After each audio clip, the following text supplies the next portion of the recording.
just an excerpt from this explosive conversation that we had with the survivors, but there has been another development there, and rather a shocking one. The House Speaker, Mike Johnson, seems to have ignited a controversy, claiming that President Donald Trump once served as FBI informant to help dismantle Jeffrey Epstein's trafficking network. Now, Johnson, speaking to the reporters, claimed that Trump was FBI informant in an effort to take Epstein down and has long expressed sympathy for victims. Let's get in a word from Rishabh now. Rishabh, however, this assertion, shocking it may be, lacks confirmation from the FBI or from the Justice Department. Has there been no reports either from these departments of Donald Trump having served as an informant against Epstein? Well, see, such claims have been made in political setup in the United States, and Epstein is a word which has become the word in the United States political arena for last some time. And be it George W. Bush or be it Donald Trump, both have been trying to bring out more out of Epstein. Remember, the first investigation began and ended during George W. Bush era, and the second one began when Epstein was arrested during Trump's presidency. He died before Biden became the president as well. And now, after his death, when Donald Trump has returned to office, there were talks and rumors that how Epstein files will be made public, but Trump has been dilly-dallying it, and such claims are now coming in. So a lot is being spoken about Epstein, but very less is known about the reality of Epstein. So that is something that needs to be looked into, and we'll have to wait for more files to come out to understand whether such claims that are being made, that whether Trump was an informant or he was a beneficiary. Well, this seems to be rather, when it comes to a statement that has been made by the Speaker, Johnson's comments are also coming at a time on the heels where the President of the United States putting out a rather lengthy post on his platform Truth Social, calling for an end to the Democrat Epstein hoax. Rishabh, thank you very much for joining in. So when we speak of the Epstein files, who all are there in those files? Are there politicians? Are there celebrities? People from royal families said to be involved too? Then let's hear about what Epstein case survivors had to say on this question. So who were these? Politicians, billionaires, royals? I'm not asking names. I'm just saying who were these people?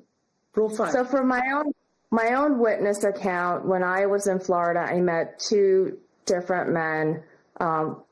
And they were older. I didn't know who they were. I don't remember their names. I don't even know if I was introduced to them by their first name. I was just kind of like shown around, like I was a piece of merchandise by Jeffrey and Ghislaine in Palm Beach. And I was taken out. He had a photograph of me on his desk, and it was lined up in a way where it didn't look like a photo that he was looking at. It was a photograph that was clearly facing the opposite direction. So if you walked into the living room, you would see my photograph along with a group of other girls and all of their pictures. So this was my experience in Florida, and they held me in the house. I didn't even realize that it wasn't a vacation, that I was there for a different reason other than taking, a week vacation, a break, or staying with a friend. They never really took us out. We didn't have money. There was another girl with me there. We weren't taken to the beach. This is Palm Beach. I was expecting to at least see some sand. We didn't see any sand. I don't recall having access to telephones. I didn't get to call my family to let them know where I was. They escorted us, with either, I think it was Jeffrey who was actually driving us around everywhere. And the only times we actually went out were the times where he showed us to other men. So I know, referring to the client list, I'm not exactly sure we can call it a client list. I think that word, that phrase, it's become a buzzword. It makes it sound a lot scarier to anyone who may be on that list if they were, friends with Jeffrey, if they knew Ghislaine, but there were men who were definitely around them, who were benefiting from these relationships with Jeffrey and Ghislaine, and there were things that were happening with the girls. And you have to also remember they weren't famous men, so Right. most of the girls that saw them couldn't identify them anyway. I mean, you wouldn't be able to really, I mean, you could say like, you know, older man, you know, but they weren't like, it was like good looking older men that looked like movie stars. They were men that kind of all looked similar and older, and from talking to other survivors, most of them had kind of no idea who they were to even identify them. It's not like they were, like Rena said, introduced by name, full names. I'm sure that was strategic on Jeffrey's, side. At one point, you've said that Epstein asked you if you wanted to meet a prince. So clearly, there were royals, and there were, some of those people in the circle of power who might still exist today. I was referring to the first time that I met him. That's what he said to me. The very first time. And could you identify some of those royal princes?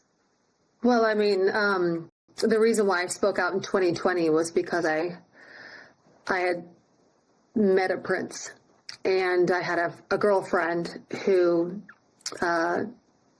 allegedly had said that, Jeffrey made her do something with a prince. So I initially was speaking out on her behalf because of my experience of seeing something. So, I mean, that's in documentaries. You could see that clearly. It's in a few documentaries I've mentioned that. And I felt like I was doing the right thing to speak out just to support survivors.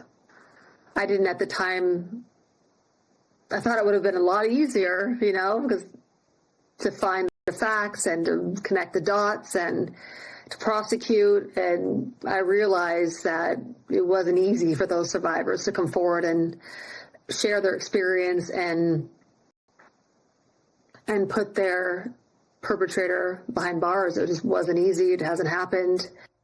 Well, there's also an element of mystery surrounding Epstein's death. Was it really suicide, or was he silenced? Here's what one of the survivors said in this interview. Do you believe there is more to it than meets the eye about the circumstances around Jeffrey Epstein's death? The missing minute in the video. Do you really think there's something there? I absolutely don't think Jeffrey would have ever killed himself. He was too much of a narcissist and a predator and evil to take his own life. And I've studied every photograph of him from the autopsy report to the molars on his teeth. I've compared photographs of the deceased images to images of him when he was alive, and it's definitely the same person. I thought at first maybe this is some Hollywood makeup that we're looking at, but when I compared the teeth, the molars, to what we saw on the autopsy table, I knew that was him. So he definitely died, just to get rid of that conspiracy theory that he may be out there living his life in some island and he got away with it. I don't think that's true. I think he definitely died, but I don't think he would have ever killed himself. Well, you can watch this explosive interview right here on Times Now. With that, we head into a short break.